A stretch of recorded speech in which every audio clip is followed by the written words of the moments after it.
To me, enough is enough. They just wanna hurt us, bring us down, bring us down. Enough is enough. We won't let them hurt us, bring us down, bring us down.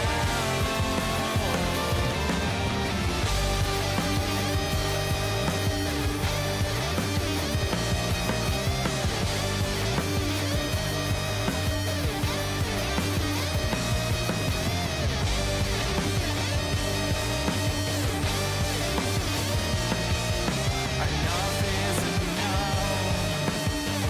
You won't bring us down, bring us down.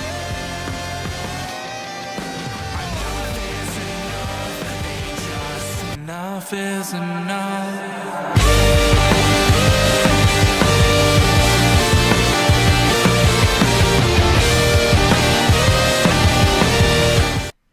Hey guys, welcome back to the Indie Wrestling Corner with another episode of Under the Ropes. I'm your host as always, the queen of the indies, Tiffany. And today I'm very excited.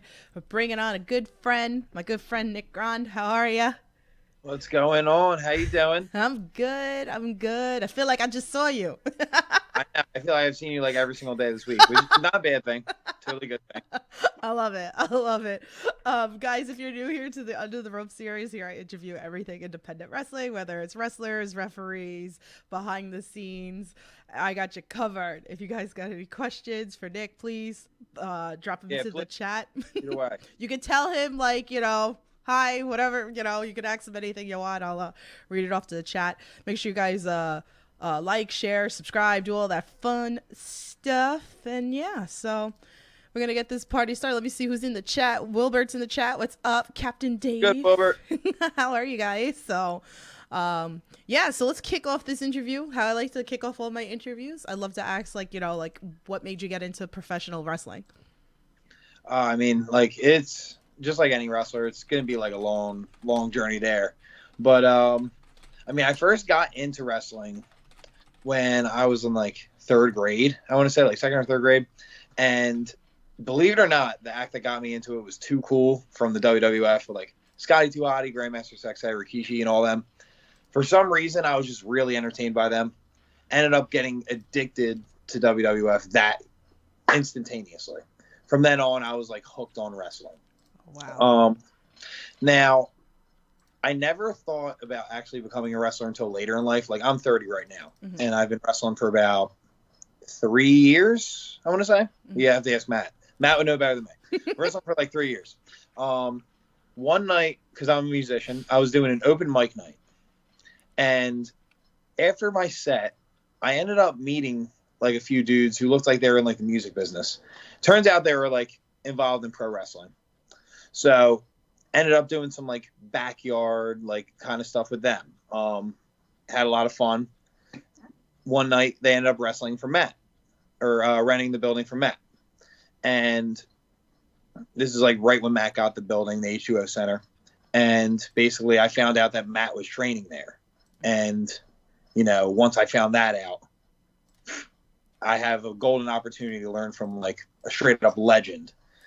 And I just jumped on that opportunity. And ever since then, I've been at H2O. Wow. It's been a great place. You guys all know. And I'm sure you guys have seen Nick. If you watched my Indie Talks episodes, because I always go and bother everybody backstage. But it's always a good time. But do you remember, you talk WWE. We talk about it with a lot of other people. Do you remember, as a fan, your first, Indies show? Yes. Are you talking about first indie show I watched in person? Yes, as a fan. Okay, my first indie show I watched as a fan in person.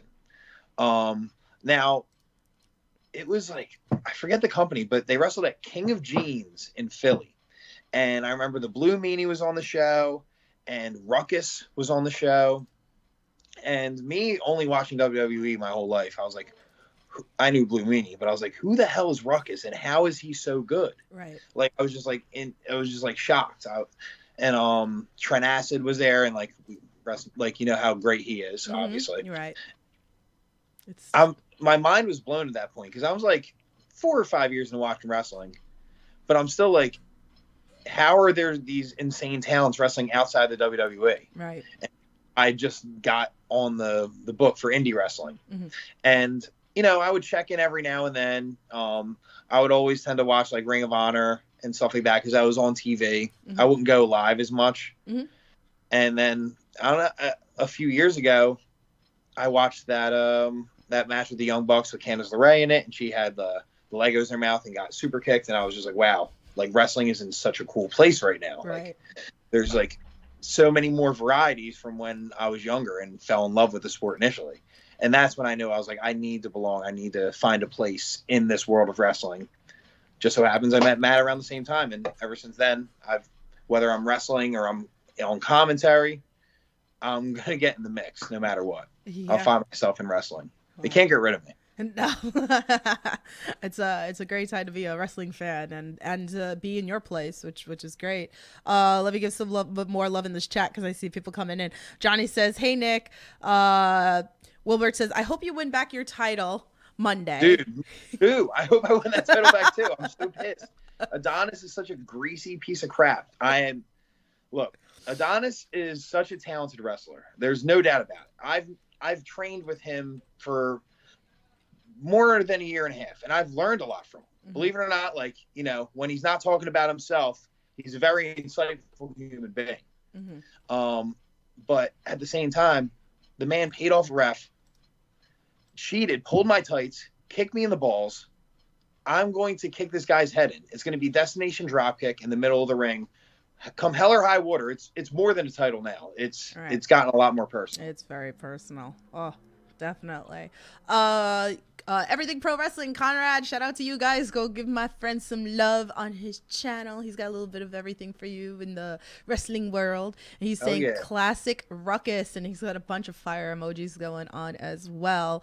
Wilbert said he'll be there Monday. I will be there Monday, so I'm really excited about that too. So I'll have backstage footage for you guys.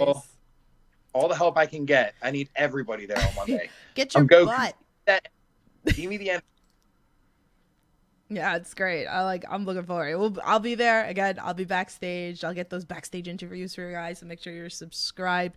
I saw something else in here. Johnny wants to know, who's your favorite AEW wrestler? My favorite AEW wrestler. Oh shit. Oh man, that's so tough. All right, there's 3. Give me like a 10-second countdown. Put the pressure on me. 10. Wait, what is this, New Year's? Is that way? I'm getting confused right now. The holiday season. Give me a 10-second countdown. 10, 9, 8, 7, 6, 5, 4, 3, 2, 1. It's got to be Adam Cole. I was debating between, believe it or not, MJF or Adam Cole. Okay. And if you kept up with any of my career in the beginning, before I, pretty much smartened up and realized that the fans are the lifeblood of this business. Yeah. I was a pretty self-centered prick when I went by Nick Grande. And MJF was an insane source of inspiration during that time. The way he psychologically breaks down his opponents, breaks them down on the mic to the point that when they wrestle, they're so worked up and overcome with emotion that they slip up. And I think MJF, in that regard, is one of the best that we have right now. Yeah. But if I'm talking total package, like Adam Cole's proved in WWE, he's proved in AEW. The technical mastery of his moves is ridiculous. Yeah. And if you give that man a microphone, he's going to talk everybody into the seats, and everyone who leaves is going to be an Adam Cole fan.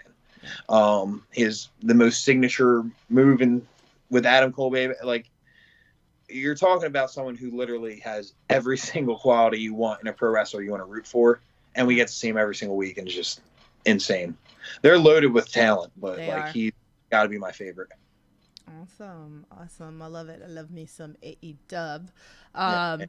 So I always obviously I know you. I've seen you a bunch of times. Yeah. So I like asking the perspective of the wrestler that comes onto this podcast, and I always like to see, what's the match that you would recommend for a fan that's never seen you before. Who would they watch? What match would it be? I'm going to give you 2. I'm going to give you one from H2O, and I'll give you one from outside H2O, technically. My H2O match that I always come back on, it's tough. I am going to go with my H2O Undiscovered, my first match against Reed Walker. You'll have to. I can't tell you what number it was. If you ask Big Red has every single card memorized. So next time I see Big Red, I'll ask him what number this was on. Yeah. But I wrestled Reed, and everything about that match just felt right. It was just really intense from the go-get. If you're a fan of chain wrestling, it had chain. If you're a fan of just like, amateur-style suplex-based wrestling, it's got that. And we talked trash the entire time. It was just a really awesome match. I'd recommend to anyone. But outside of H2O, I would say it's my match, my triple threat at Wrestle Cup 2 for Shawn Henderson Promotions. It was me against Kennedy Copeland against Matt Mikowski in a triple threat match. Oh, man. Yeah, and it was just, we all see what Matt's doing on the independent scene right now. He's tearing it up and just is fantastic wrestler, fantastic human being. Someone I was happy to pick the brain of all that night. And he's in the match is going to be very intense. That's his style. He'll break your arm off and hit you over the head with it. But we also have Kennedy in the match. Right. And we've seen what Kennedy's doing in H2O. Kennedy is truly one of the best people in wrestling, and truly one of the best wrestlers, as evidenced by her reign right now. And she, just like Matt, will break your arm off and beat you over the head with it. But she'll smile more while she does it. But she's still going to do that. So being caught in that match with those two, I never met them before that day. Not even like a passing hello. And the chemistry was just off the charts. And I would love to wrestle either one of them again any day of the week, because I know it would just be pure ass wrestling. Right. Down and dirty. Oof. I love it. Ryan's in the chat. He said Undiscovered 41. Yo, Red. Red. I love it. All right. Now, I know you didn't ask this, but if anyone hasn't been watching Big Red this year, open your eyes. Which is ironic because Big Red has got the most intense stare I've ever seen in wrestling. But Big Red has gone up against so much top competition this year, and I've luckily been on the call for all of it. For his match against Ricky Shane Page, against G-Raver this past week. No matter who Big Red is going up against, he's just absolutely fearless. Yeah. And, I'm putting you over right now, Big Red, but look, it has to be said. Big Red is so intense, and he's going to be blowing up this year. It's been a good year, I feel like, for a whole bunch of you. And that's why I love doing these interviews with, all the H2O students. And the goal is to get everybody from H2O onto this podcast. So you guys, if you've been following this journey of mine, I definitely, I have other people, you brought up, we've had Kennedy Copeland on here. We've had Matt Mikowski on here. We'll go deeper into that match because that was one of my questions that I do have. But yeah, even Ryan, you guys have been, killing it, and it's been amazing to watch your guys' journey, watch your guys grow and all the opportunities that you have. Again, you guys are going up to Massachusetts, which is great. You guys been to Atlantic City this year. It's been a year. So yeah, H2O's traveling. Yeah, about that. It's the H2O Wrestling Center. It's always going to be home, but Matt and Chrissy and everyone involved in the H2O has had that big dream. That this is a brand that has legs that can really put its talent in any sort of area in the country, in the world. And wrestling fans in that area are going to say H2O rips. They don't mess around. Yeah. If you like hardcore, you got hardcore. Yeah. If you like people kicking your heads off, who's watching Austin Luke match. If you like technical wrestling, you got Reed. If you like, it's all represented on the main roster and the student roster. So we're going to be traveling. Yeah, no, it's fun. It's fun to watch this journey, and I'll be up there. So I'm sure I'll be backstage for the New Year's as well. So I'll do that for you guys. So it's going to be fun. It's great. It's been, if you guys are not on the H2O train by now, you need to get on it. If you guys want a little peek, if you guys want a little peek, again, watch my Indie Talks episodes. You'll see this guy right here. We get to chat with him a little bit. Backstage. Ryan's in the chat. Ryan's always, we ask him video game of the week, which is fun. DeMarcus Matters is another one that he's been on here. Wilbert, yes, I've had Jeff Cannonball. He's been on here on a regular interview. Jeff turned on Mitch. Broke my heart. Yeah, what is up? There's a lot going on. So it's a lot. You know, the war against 440 took it all out of everybody. Like, Yeah. it really beat the hell out of everyone, mentally and physically. Yeah. I didn't wrestle in the match, but just calling it on commentary the entire time. Right. Like, it's emotionally exhausting seeing your friends go through that. Yeah. So I feel for Jeff. Like, on one hand, like, you know, he went through a lot during that war. He sacrificed a lot. But, dude, this is Mitch. Like, it's your boy. Yeah. Like, I don't get it. It's crazy. Let's go back. Let's go back to Hustle Cup, because you know we were talking about that, and Right. you know it's so fun to watch everybody who competes in them. You know, like again, I was thinking even today of like all the promotions that I've been to, and like H2R, like you have your your main H2O, then you have your student shows, you have your Undiscovered, then you have the Shawn Henderson shows, you have like it has a little bit of everything. It's not just hardcore, you're not just going to get your light tubes and your death matches, it's mostly like hardcore. You'll also have those regular, you'll have the student matches, and like, with you guys, Right. You guys are getting younger and younger and younger, a lot of these wrestlers, and it's amazing to see. So It is really crazy. I mean, one thing that Matt has always like stressed is just like, having a little bit of something for everybody who comes to the show. Right. I grew up and I never really was truly like into deathmatch wrestling growing up. Right. Now I love it. It's just such an art form, and the level of strategy that people don't realize goes into deathmatch wrestling from like any perspective you want to look at. It's such a game of strategy. It's a battleship with light tubes. Right. But if you want that, you got it. But if you really just want pure ass technical wrestling, we got a lot of those. I mean, like Cilio Vega coming up. He's an MMA trained. You see him teaming with Rocket on Undiscovereds.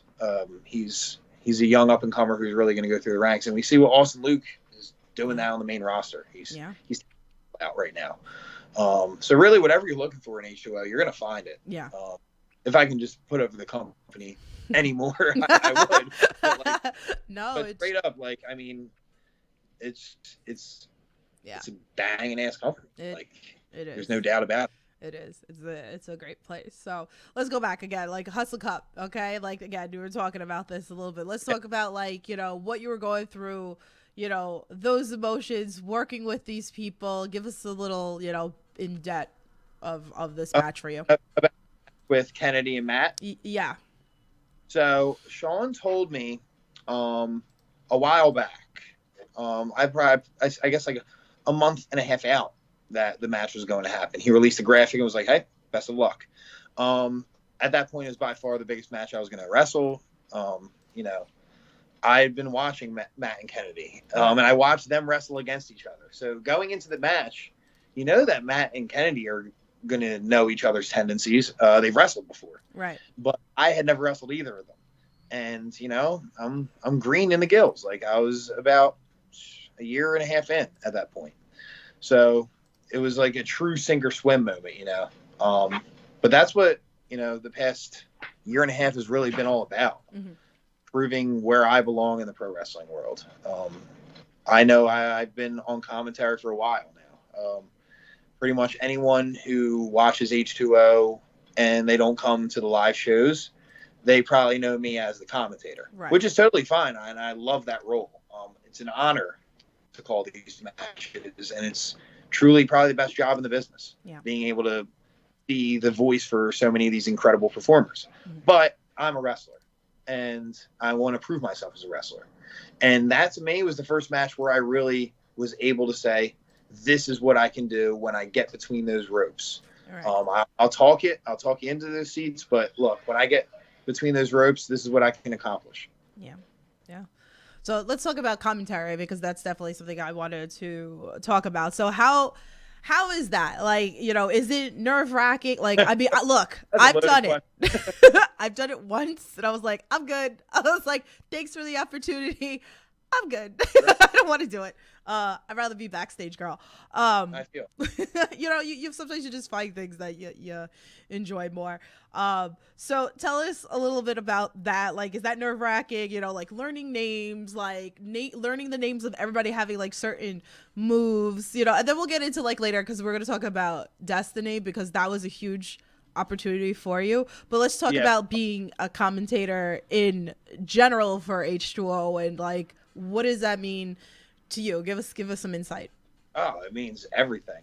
To me, it's the confidence from Matt that means the most, because at the end of the day, like, these are, the stories coming from him, coming from everybody in that position in H2O.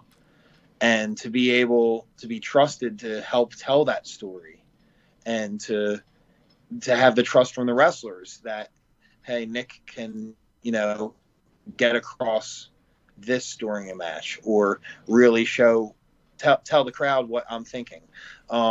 It means the world, and it's an honor I really take seriously. Right. And it's why I'm really hyper attentive when it comes to calling these shows. It does take a lot, but I've always loved talking about wrestling. Mm-hmm. And me and friends growing up, we'd watch Monday Night Raw, and we'd tape them. And, we would turn the volume down and pretend we're JR and the King, like, oh my God, what's this guy doing? Oh, that kind of stuff. And to me, they were often the star of the show growing up. Mm-hmm. Even when I watch like old shit from like the 80s, and it's like Jesse Ventura, who's just like, oh, Hulk Hogan, I think he's got a shiv on him, or something like that. Like, just adding that element of character to him. And that's what really is like, if we're going to wrestling, is the next level of wrestling. Like, the fact that you have all this work going on in the ring. These guys are killing each other. These girls are killing each other. Right. Whoever is in the ring at that point. Mm-hmm. Their characters are larger than life. And then not only that, then you have commentary who's adding to the character with their own character. It's such an honor to be in that role. And my goal is to become the best commentator in independent wrestling, flat out. I'm very hyper competitive about that, and I think if you give me a chance to tell a story, I can tell it with the best of them. Who's like your favorite to work with doing commentary? Now, it's really like, it's different, Mm-hmm. because I don't have like a true favorite to work, and that's not to say I don't love any of the people I work with. Mm-hmm. So, for instance, like when I work with Dan Cowie. Dan Cowie's a veteran of the game.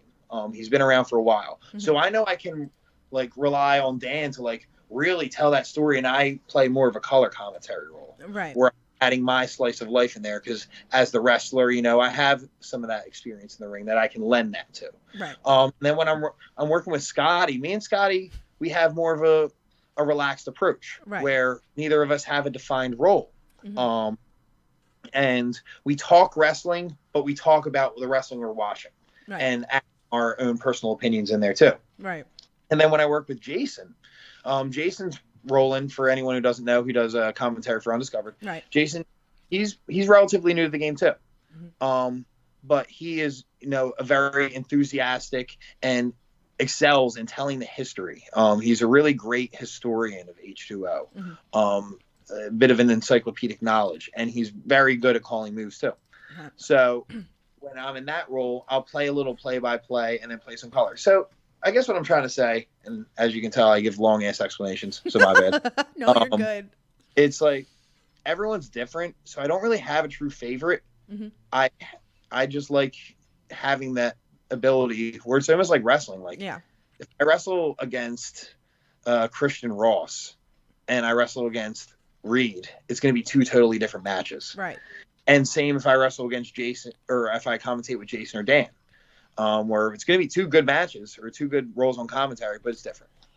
Yeah, totally understandable. Is there anybody that you would want to work with, maybe in the future? Oh, I mean, shit.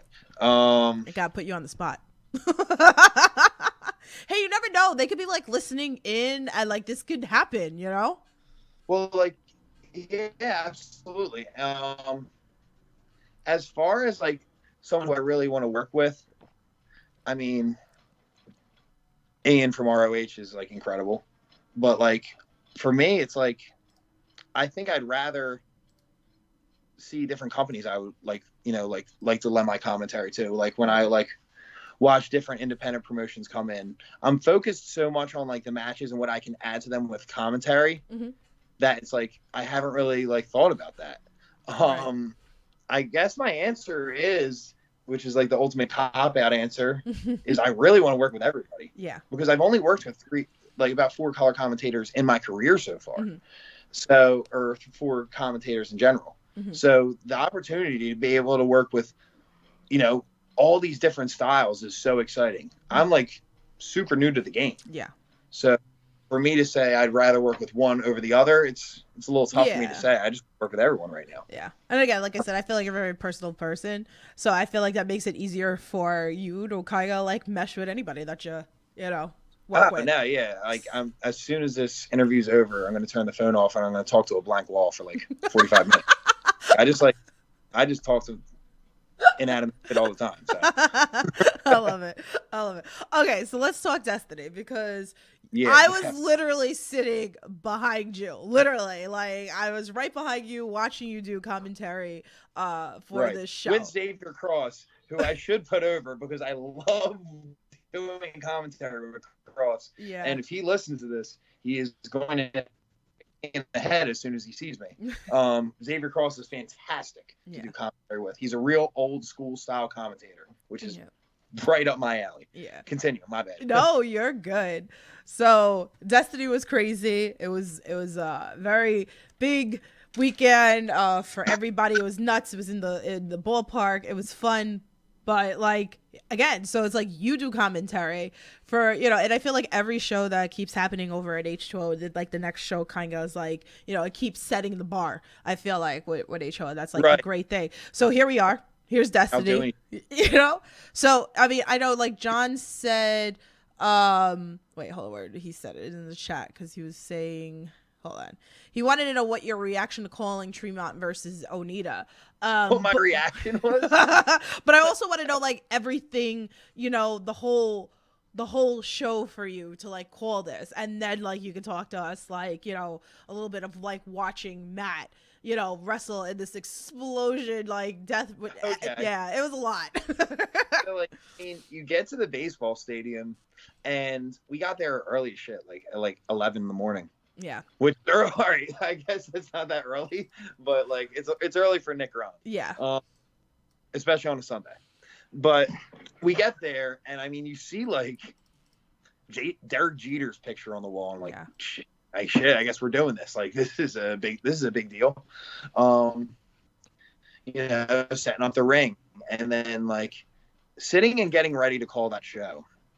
And realizing that fans were filling the seats behind me, just like you said, you were like right behind me the whole time. It was so humbling to realize that, like, once again, any wrestler or anyone in the business forgets this, coming from the grizzled 2-year veteran me, go figure. Yeah. It's that the fans are everything. And when they fill those seats, you just realize that we're here for you. Yeah. And it was just, we have all the people watching on IWTV. And, you see I'm doing commentary up there in the crow's nest in H2O usually. That takes a little bit of the pressure off. Yeah. I'm not like, you're a little bit separated, so that level of anxiety's gone. Mm-hmm. When you're in the middle of a ballpark and you're between a wrestling ring and a crew of fans, hey, that's a pro wrestling atmosphere. Yeah. Right? Yeah. Like AEW, WWE, New Japan, whatever you want to call it. That is pro wrestling atmosphere. It was very nerve-wracking, but bell rings, Matt, in this case, separate ways plays, Matt walks out, and nerves are gone. It's just time to rip it. Yeah. And we were ready to go. Now, as far as that match, the explosion match, me and Cross were having a heart attack because, we're so close to the ring. And he said right before the match, he's like, hey, this is going to take your breath away. I've been in front of an explosion match before. Right. And I was like, I'll be fine. I was like, I've seen Matt do insane stuff. Yeah. And then that explosion happened, and it took my breath away. And look, honestly, when all was said and done, I was like really, I was scared. Yeah. Because like Matt, like he's my trainer. Obviously he runs H2O, but like, Matt's like a good friend of mine. Yeah.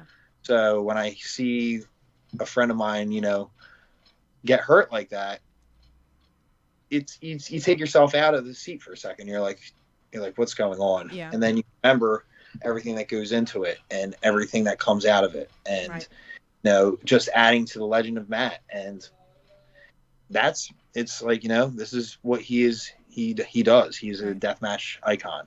Yeah. And this is the sacrifices that he makes.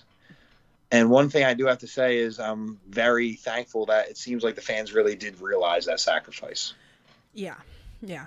I mean, it was a lot, and again, like where I was sitting straight on, again, behind you, even like Brett Lauderdale was sitting behind me too, which was crazy for me. I was like, oh shit. Like, but again, like everybody, all eyes were on that match. Yeah. All eyes in the world. Yeah. Like everybody like came out, like all the people that I kept running into. And again, like, I was there early too. I was backstage. I was watching all this stuff, but I gotta be honest with you, like you expect, like you see crazy death matches, and I kind of really didn't expect what we got. I guess it's like, right? Like, and maybe you felt like this too. It's like, what, like, okay, like we're going to get this crazy light tubes. We're going to get this, but you really don't know. Right. And I feel like that even like a lot of people that, the wrestlers, like, you didn't really know what was getting like set up, like you didn't know of the details of what was going to happen.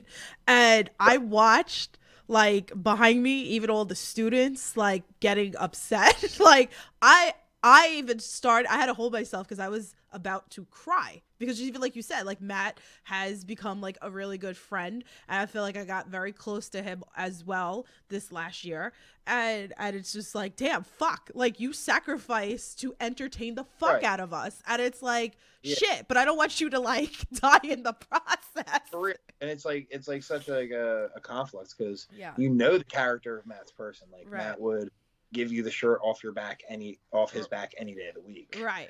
But you also know how determined and how friggin' crazy he is. So like, he's going to, he doesn't know how to like go second gear, and like, phoning it in, not that he ever would, is not in his vocabulary in the first place. Yeah. Like, it's just something that he would never do.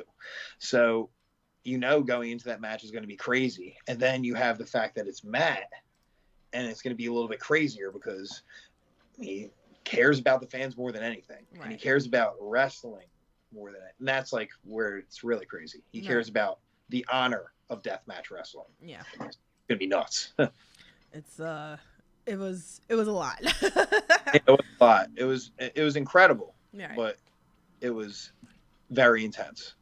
So even with that intense, let's go back a little bit before that, because it was like a whole year. We've had this whole year story and everything. And, I like talking to everybody that comes on this podcast from H2O. I love talking about Last Extravaganza, and it was a lot. And I just love hearing how everybody personally felt watching their trainer, their friend retire. Like, obviously he's back. But like, tell us a little bit about that. Like, emotionally. Have a very interesting answer for me. Okay. So Last Extravaganza, of course, was not this past October, but the October before. Right.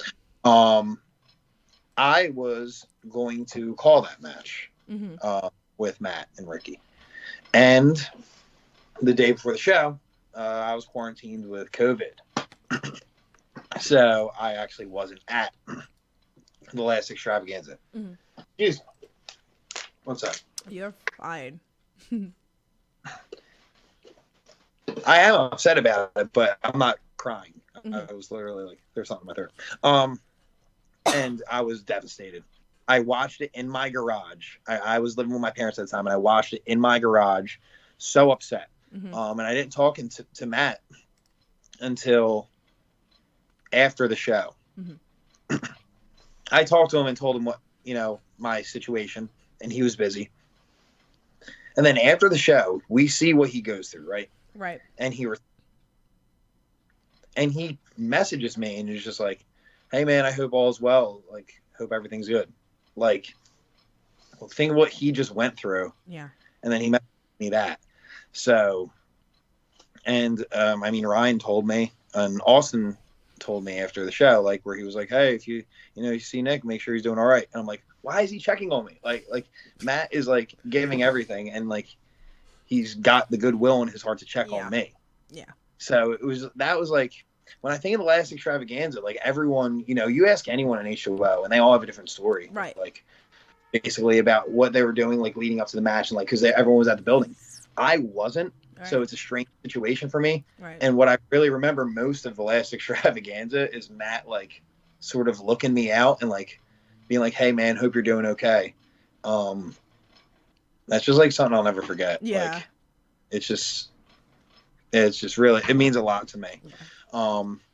But like when I think about like that match in general, it's just like, I mean, Matt's back. Like, he wrestled the Bev and they beat the shit out of each other the other night. It was awesome. Yeah. But like, I can't, like, when I realized that he was done, it like crushed me. Yeah. I took it really hard because I really want to wrestle him. So it was a selfish reason why I took it hard. And obviously, like, I want Matt to wrestle because that man belongs in the ring. But like, that was the first thing I really thought of. But I get it. Like being like a little bit, selfish in that sense. And I like it that, he's back, and I feel like. Oh, it's amazing. Yeah. Yeah. And like he's going to wrestle his kids. All his matches in general and just being able to watch his matches. It's amazing that he's back. Yeah. And that was the reason it was so upsetting when he left. Yeah. But yeah, thank God that man's back. Yeah, because it's great for all you guys. Like, again, I do all these podcasts. I get to chat with you. I get to chat with you guys off air, and we talk about these things. And pretty much, whether they said it on this podcast or whether they've said it to me backstage, that it's like, okay, like, I really want to wrestle Matt. It's a bucket list for me. Like, it's a dream match for me. So. Right. One, without doubt. It's so awesome to see it. I'm really excited to see like where we're going to go within the next year with Matt. I mean, I already saw like if you guys are watching the Underrateds, that's another one too that it's like even like a little bit with like Anthrax. Like Anthrax is another one that has said like he's wanted to wrestle Matt, and it's like, okay. Yeah, talk about like a match that when you realize hasn't happened, like you're like, that's a match that has to happen. Yeah. Like why wouldn't that happen? Yeah. Anthrax, Matt, like Anthrax takes, takes a lot of inspiration from the Bulldozer. Yeah. Yeah. It's great. So, here, we're going to put over, cause I love putting over everybody over at H2O. Okay. So like, let's talk Pay Your Dues. Santiago debuted on that show. And I remember it was like, I think that was like the first time I actually met him. And I remember like how nervous he was. And I was talking to him backstage, and I believe that I got a little backstage interview with him on that Indie Talks episode as well. But like, which is great. I love him and it's cool. So, but how is that on the other end? Like, how is that for you that you are wrestling somebody who's making their debut? Like, is that like a lot of pressure for you? Yeah, it is. But it's something I take like a lot of honor in. Mm-hmm. Because I've been a few people's first match. And for being so new to the wrestling game, it's a humbling experience. Right. Yeah, it's definitely nerve-wracking because I remember my first match, and heading into your first match, all you can think is this has to be good. And you're not.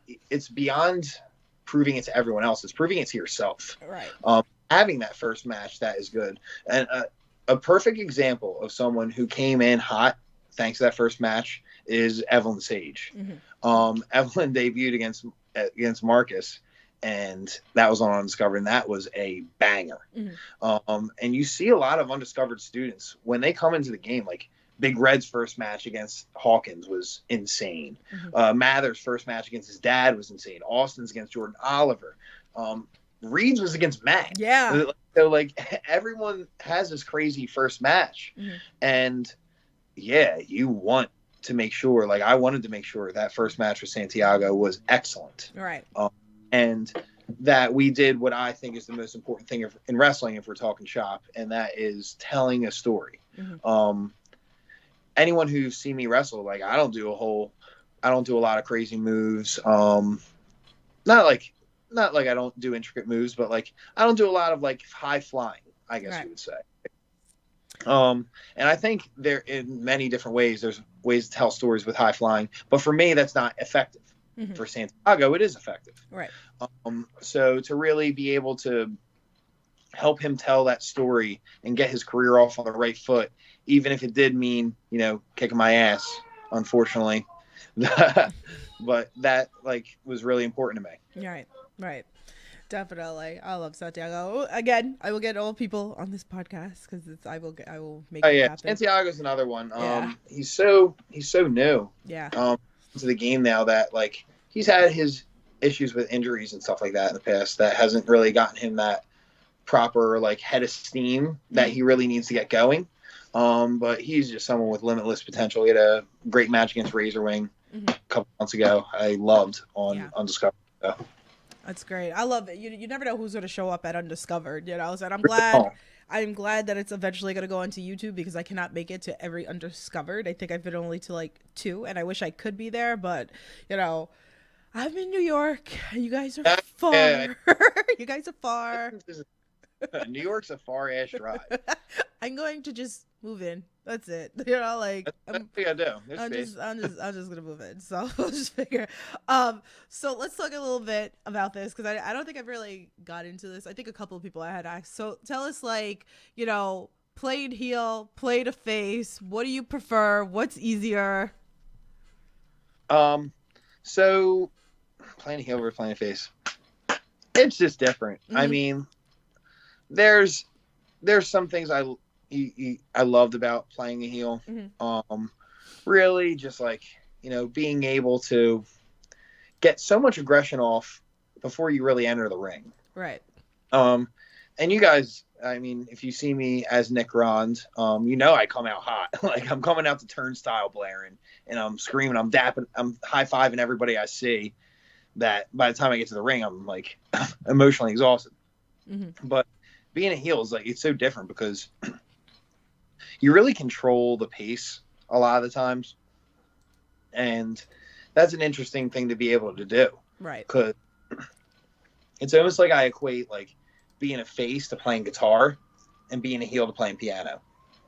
When you're playing piano, you can slow it down, play it in even tempo, play a nice pretty song, and then bang on the keys and scare everyone, piss them off. And when you're playing that face, you're playing guitar solos and you're making people happy and they're going wild for you. So it's just different. I love what I'm able to do right now as Nick Grande. Just being able to really connect with people because I have so much love for the fans. Right. So being able to have them on my side and rally around them. And when I'm, on the negative end in a match, and let's say last match, Adonis was kicking my ass for a greater part of it, but you get a little bit of motivation from the fans, and then suddenly you get this adrenaline boost, and unlike anything else in the world. There's a reason that you see pro wrestlers wrestling until they're 75 years old. Yeah. That feeling is, you can't bottle it up, and if you could, you'd be a millionaire.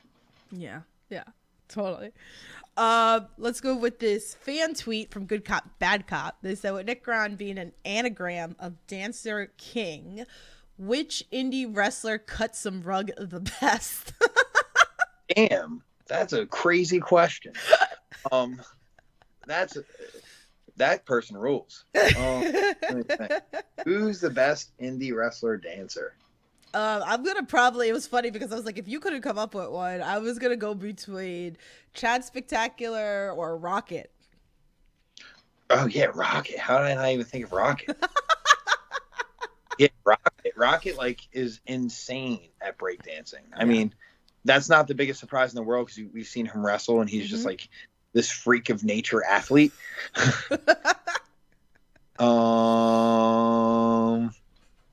Shit, I feel like I've seen Cannonball dance once.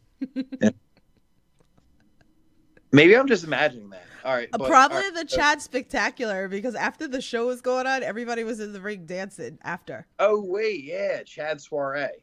Yeah, well, you know why I didn't remember that? It's because Chad clotheslined me directly before that big dance part. So I was in the back licking my wounds, and everyone's out in the ring dancing. I look and I see what's going on. I was just all right, I have to leave. I love it. I love it. I'm excited for the second one. The first one needs to go up on IWTV because that was It was such like a great show. all serious. That was such a fantastic show. It was actually my first time ever wrestling Adonis. Yeah.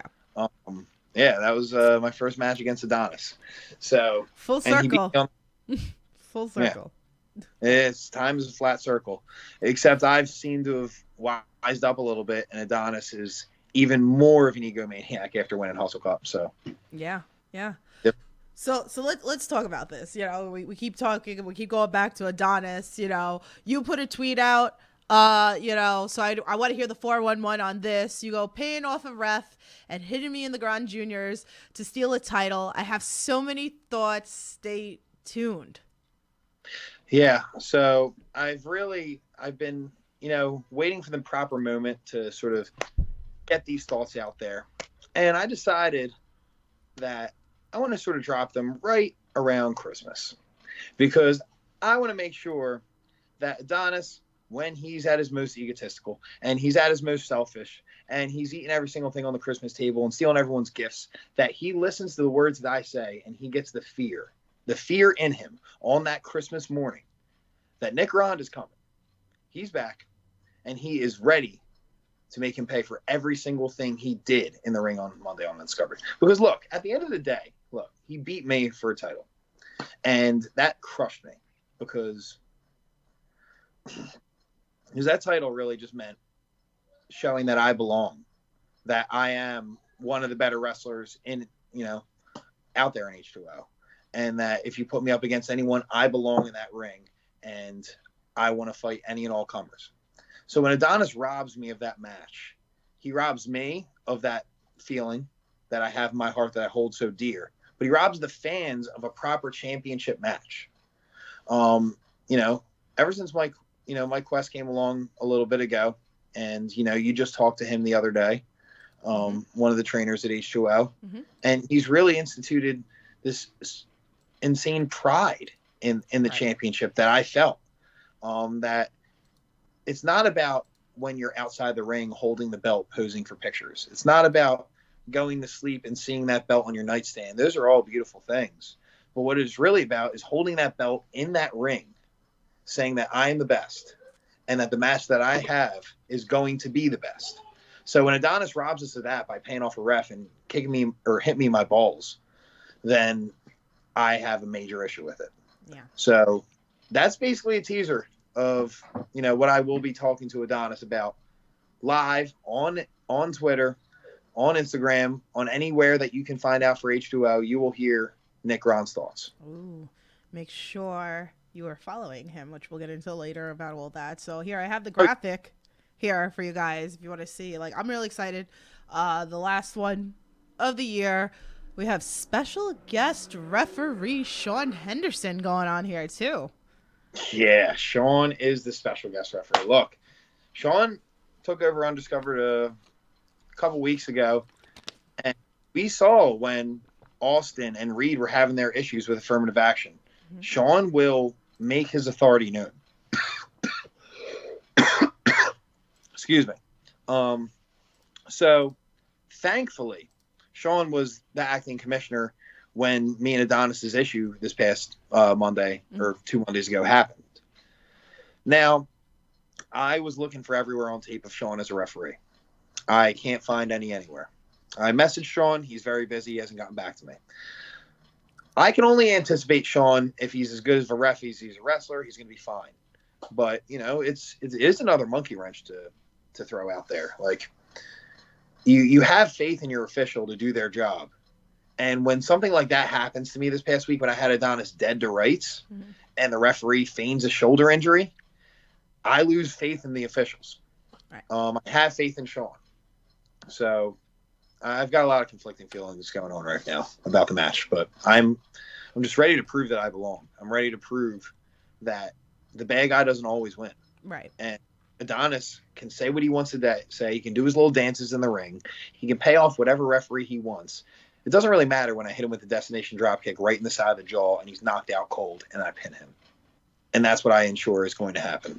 Ooh, you heard it here, guys. You heard it here. So make sure you stay tuned. I'm looking forward to this match. So, So we have another fan tweet from our friend Riley. She says, what up, Riley? She goes, when will we see some Nick Grande merch?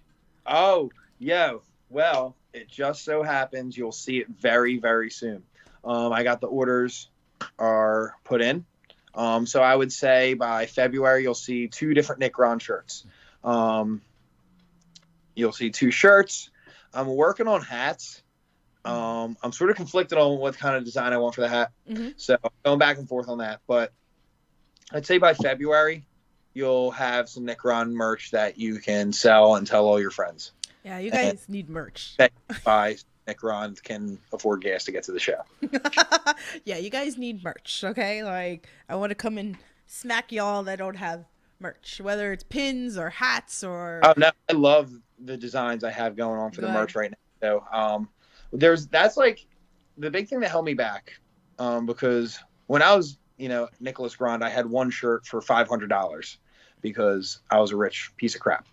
And then, I'm Nick Grande. I understand, the fans want to support. Grande's house wants to show out and show their love. Right. So making a shirt that is sick means a lot to me. Yeah, I don't want to just throw Nick Grande on a shirt and then call it a day, or throw Grande house and call it a day. I want something where your friends can be like, yo, where'd you get that shirt? Yeah. Nick Grande gave it to me. They're like, oh, I want to come out and support Nick Grande. You'd be like, oh, he kicks Adonis's head off. Yeah. Oh, I support that. So getting these shirt designs on point was really important to me. And stay tuned. February, I got you. Oh, I love it. Looking forward to it. Let me see Riley gets a free shirt for asking. Oh. So I said this, Riley. I can't write in the chat right now. Riley, you get a free shirt. I love it. Hold me to that. Wilbur says, I like hats better than shirts. Cool. Johnny says, Nick, open up a big cartel store and sell 8x10s. Damn. Okay. See? All right. Johnny's now my agent because I don't know how to do any of this stuff. So big cartel sell 8x10s. Yeah.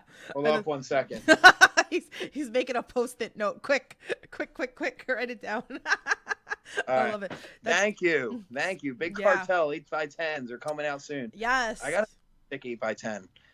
Oh man. Well, Earl and what my pose is gonna be for it. Earl and Chris take the best photos over there, and Amanda, and Amy. You guys, photographers at H2O. Yeah. Who in there are just out of control. They are. Every once in a while, I get a cute little photo. I get a good one. That's right. I get a good one sometimes. I get very proud. I'm not even a photographer, but I get very proud every once in a while. I'm like, oh, this came out so good. Oh yeah. When I take pictures, it looks like I took them with a potato. So you're way better than I am. Listen, this is why I always tell the fans, if you take photos, post them. Videos, post them.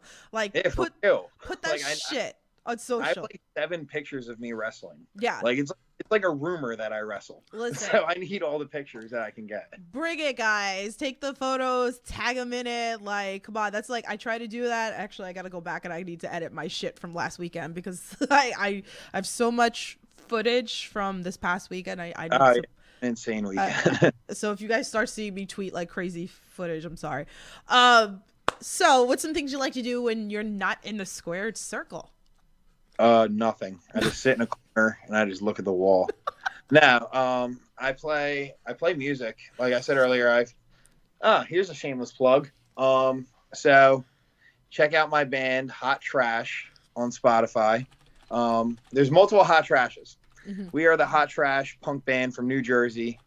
We have a few albums. One's called Nude, and one is called Cut the Fat. Check that out. And then I also have an acoustic side project called Going to Bed. That's Going to Bed. That's on Spotify and Apple Music as well. So yeah, I love making music. And really, it's wild because I played music in bands for 10 years, and I played in punk bands all over the East Coast. Specifically Hot Trash. And it was because I was a front man. I was a singer for it. These dirty ass basement floors, screaming my heart out. And then you go to wrestling, and it's like, honestly, like a lot of the same stuff happens in punk that it really does in wrestling. Mm-hmm. So it was like such a natural transition to go from music to wrestling. So like, yeah, I guess other than music, like I love cooking too. I'm a real dope cook. So. Okay, I'm coming over. I'll trade you for some cookies. Yeah, wait, yeah, I got you. I can't bake whatsoever. Like, I make, like, hockey puck cookies. But if you need cake or, like, penne vodka or some, some swanky stuff, I've got you on that. Okay, I'm coming over. Like, we're doing a trade here. I mean, I can cook, too. Clearly, I bake. You guys know that. You guys demolished my fucking cookies this weekend. Yeah, I'm dying for an H2O Iron Chef. Because I want to see, like, what everyone would make. Like, what would make Alan cook if he was on H2O Iron Chef? Wait, hold on. IWTV. If you're listening now, IWTV Iron Chef, credits to Nick Grande. Tape, what is it, the 23rd? 22nd? Yeah. The 22nd I said this. If anyone takes my idea, I'm suing you. Calling IRS or whatever that lawyer. I want to be part of this. Calling Harvey Whippleman. I want to definitely be part of this. I mean, we had Matt on here, and the joke was, when I was doing the live podcast, April was like, when are you putting the oven into H2O so Tiffany can bake? And he was like, I'm installing it right now. Yeah, for real. I will help. I will do whatever it takes to install that oven. I can't. I'll probably kick my ass and kick me out because I'd just be way more of a hindrance than a help. But whatever, oven in there, I'm game. Especially when it's cold. Just bake cookies the entire show and it'll heat up a little bit. There you go. That's what we're gonna do. We're gonna put it all out. So this is happening. Yeah, for real. I love it. Riley said she's got 100 pictures the night Nick first won the undiscovered title. Post that shit. What? Post that shit. Post that shit, girl. Post those things now. Yes. Oh yeah. Actually. Yeah, post them now because it's going to be perfect motivation for me the entire week coming up training to wrestle Adonis. Yes, post that shit. Post motivation because the feeling I felt that night coming off of Destiny, seeing what Matt did for this company. Yeah. Seeing what Kennedy did winning that the Tremont death match. Even seeing what Adonis did. That's the ironic part, Adonis starts that whole Destiny weekend by winning the Hustle Cup, and I finish it by winning the Undiscovered Championship. And now here we are. Yep. So the motivation's here. I cannot wait for Monday. It can't come soon enough. Yeah. Biggest match of my life. Wow. Jess is in the chat. She goes, I hope Adonis wins. Wait. Jess Moss? Yes. Yo, what?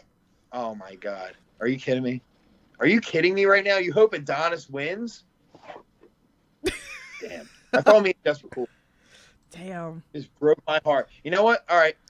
Jess, right when I hit Destination Dropkick, I need you to peek your head out of the curtains just so you can see me get that 1, 2, 3. Because I want you to be able to celebrate with me and every single member of Grand's House. We're cracking cold ones. I'll give you a cold one. I love it. And Riley, you missed Nick said that he's gonna give you a shirt because you asked that question when he comes out with his merch. Get a shirt. Jess does not get a shirt. Jess costs $72. Damn. She said cook a steak for me and I might change my mind. All right, deal. All right, cool. We're cool. We're cool. I'm dead. Johnny says, he goes, do you like pop punk as well like Green Day? Yeah, dude. I love Green Day. Hold up 1 second, Johnny. Uh-oh. Give you some. Give me a second. It's like You're gonna love this. He's gonna pull out like a hat. He's gonna probably pull out like, oh, look at that. The Dookie Live at Woodstock vinyl. Look From at that. 1994. I love Green Day. Oh, but like seriously, like my band, we used to cover Green Day all the time. Just cover Walking Contradiction, Warning. I cover Blank. Like I've seen Blank so many times in concert. They're like one of my favorite bands. Mm-hmm. Saves the Day, Newfound Glory. if you've ever heard of Crucial Dudes, check out Crucial Dudes. They are like, I think the best pop punk band like in the game ever. They only made like one album, but holy shit, it's so good. And check out the album Nude by Hot Trash. Johnny, if you like pop punk, Nude by Hot Trash is a bet. All right, I'm done plugging myself. All right, so I have two final. Album. There you go. I got two final questions for you. If you guys have any other questions, feel free, drop them in the chat if you like. So 2022 is coming up real soon. We're gonna be there. What's some goals that you have for 2022? The goals I have for 2022 are really to expand the number of people I wrestle. That's number one. I want to become something that Austin and Mark and really Reed, as of late, GG, Ryan. There's so many names. Like I don't want to cut anyone from H2O who I didn't say up. Right. But those are just some of the names I really see that have wrestled everyone this year. Yeah. I want to be in that mold. Winning that H2O Undiscovered Championship, it is incredibly important. But it's really important because that championship is a key for me to wrestle everybody. Right. Because everyone wants to win that. So by me not having that, I have to find, work my way to find people who I can go one-on-one with. When I had the H2O Undiscovered Championship, I'm wrestling everybody. So really my goal for 2022 is to expand that number. There's so many people on that roster. I am dying to wrestle. And really, to me, that's the goal. Yeah. If championships come along the way, that's fantastic. I would love to be given those opportunities if I earn them. Right. But I just want to wrestle every single person on the roster and have everyone know that Nick Grande can go. Yeah. Make sure you follow him. Good Cop, Bad Cop. What's up? He goes, oops, a little late. Hopefully I remembered to submit a question. You did. We'll watch from start now, but we'll make it live before you end. So say hi to Nick. Hope you're both doing well. I love his question. I can't wait till he gets up to that. So what I like to do on this podcast, how I like to end all my podcasts is, for those inspiring and amateur wrestlers out there, what's your piece of advice for them? Great. Honestly, first and foremost,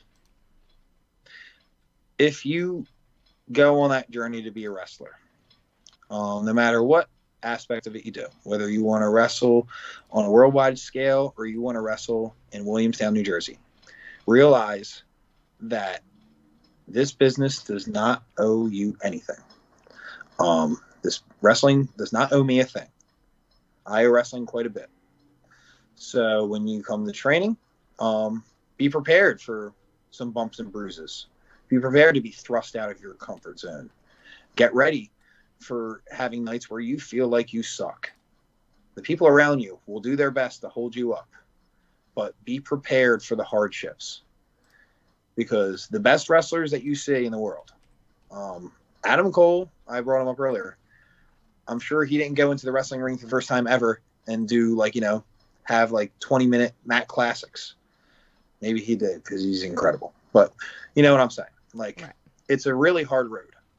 And if you find yourself in the position where you find out wrestling is not for you, whether you can't do it physically, emotionally, for whatever reason, that is your reason, and there's no shame in trying something and not succeeding. There's shame in not trying something and not succeeding. If you find yourself out on the outs and that you can't wrestle, look at me. There was a point where I didn't think I could wrestle. And now I'm doing commentary. And I love every second of it. And you see referees. And you see everybody involved in the pro wrestling world. Not everybody is a wrestler to be involved in wrestling. And I think that there should be more credit shown to, the people behind the scenes that help make everything go. And who knows? I guess the word of advice is keep your eyes open in wrestling to any and all opportunities, because you never know exactly what piece of the puzzle you are to make that big picture. Oh, that's great advice. Wow. So we're going to talk about it a little bit. So again, we keep talking about your match here. I'm going to put the flyer back up for you guys that are watching the video end of this podcast. And his leg, kick him off his face. So, guys, come down. If you can come down, it's $5. You can't. It's go wrong. $5, and it's not just me and Adonis wrestling. You have Azriel and Declan Grant. You have Mike Quest and Austin Luke.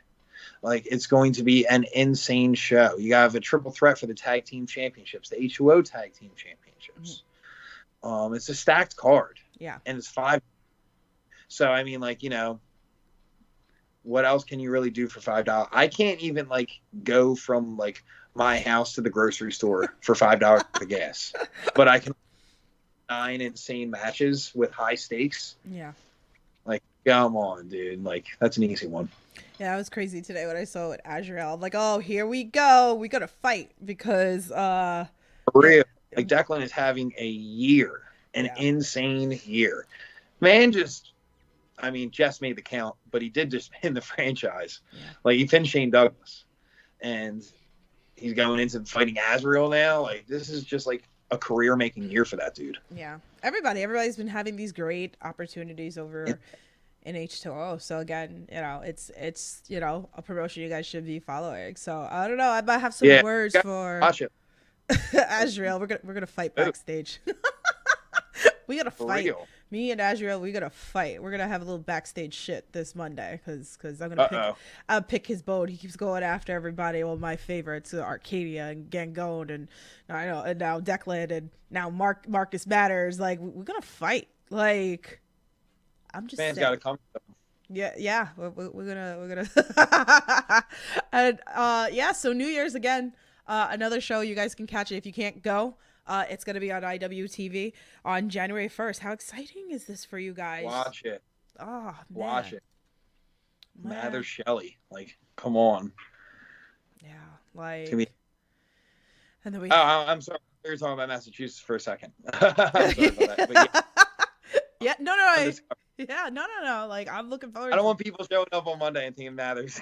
Oh no, that's in Massachusetts. So yeah, definitely check that out. Our show is $5 and it's in Williamstown. Yeah. Get the hell.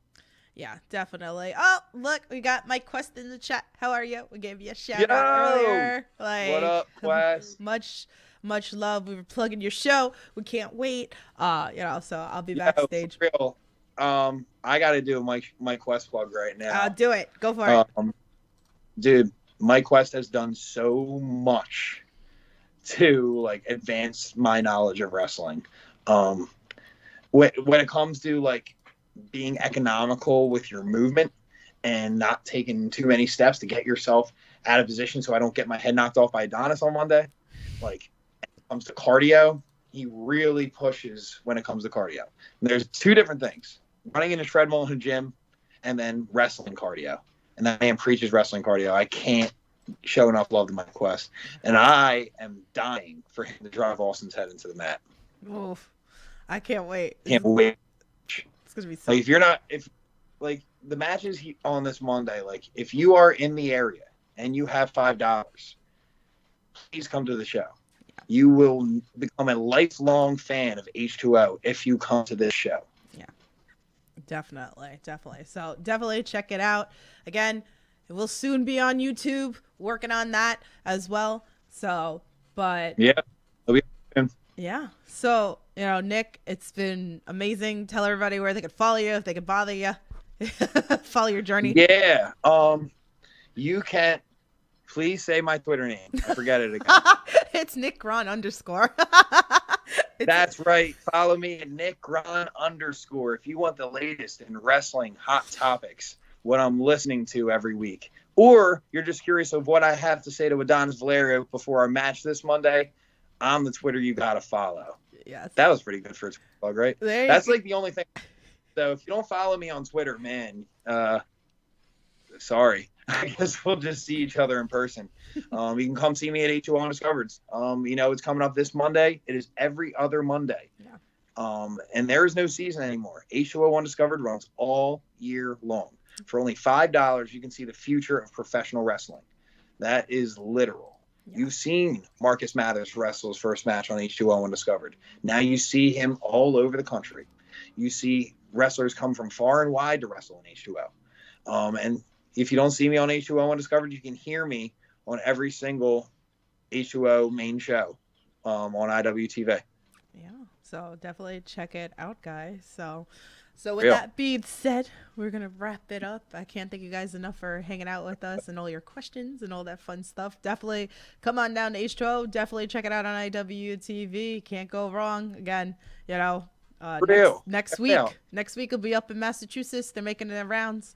So, and I'm sure, again, you'll see backstage. Make sure you're subscribed to the Indie Wrestling Corner. And then, again, you know, the Under Rope series, I interview everybody, the Indie Talks, whether I have panels or whether I'm backstage. You know, you can see that. You'll see Nick, definitely the backstage. You know, maybe we'll talk to Mike this coming Monday. So definitely make sure you're subscribed and turn that bell on for all up-and-coming shows. So ring that bell. Yeah, ring a ding ding. But anyway, guys, if you know, have a happy holiday. Next week I'll be back with MSP and Ninja Mac, and then I'm working on my January. I got some good ones for you guys. I'm really excited. So yeah, so stay damn, like stay safe and support independent wrestling. And we'll talk to you guys soon. Have a good night. Later.